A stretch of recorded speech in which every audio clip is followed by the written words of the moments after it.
I'd say to new placement students, I'd definitely say ask and you will get the help. And that doesn't just go from people at PLP, although that's the main one, because they will seriously help you. All the directors, all the older lads and lasses, like, they will help you out.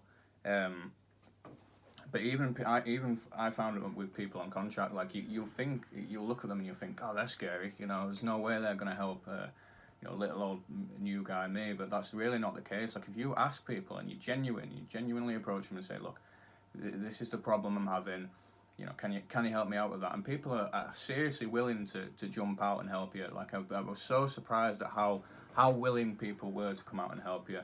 I think that's just I don't know, it's a credit to something, but I don't quite know what. But I think people are willing to just help young people, because they always see you and they think, yeah, I was in their position one day and I really didn't get it. And people love the chance to speak and talk about themselves and express how they know something, because it helps boost them as well. So that would be one thing. Another thing, like for me, I suffered a long time with being confident with people and being able to speak to people.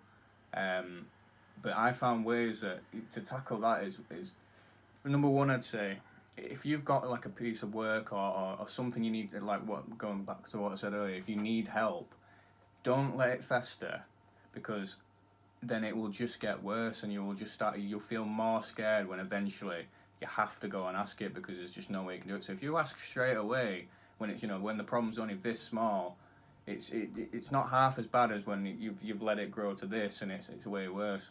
So just go and sort it out straight away, and that won't be half as bad for you. Another thing I'd say, look people directly in the eye when you speak to them, and because it's so easy, when you're so scared to go up to speak to someone, you really don't want to do it. It's so easy just to look away and look around like this.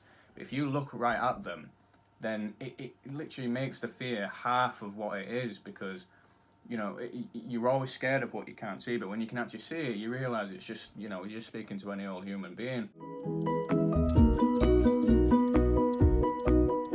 So I wouldn't say that there was any point in my placement at which I was disappointed, really.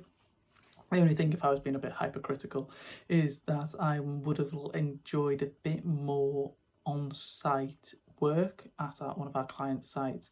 But that is part of the nature of working for a consultancy firm or being as a contractor or anything.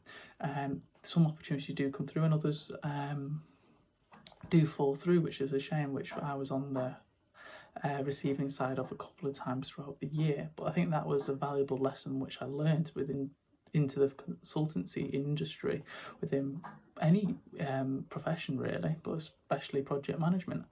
But that did enable me, so I don't look at that as a negative, I look at it as the positive, which enabled me to work on some internal development projects for the organisation. For example, the implementation of the quality management system ISO 9001, which will, at this current moment in time, hasn't been formally accredited, but it will have a huge impact on the organisation. And for an SME consultancy firm to have this is going to set us up from the crowd.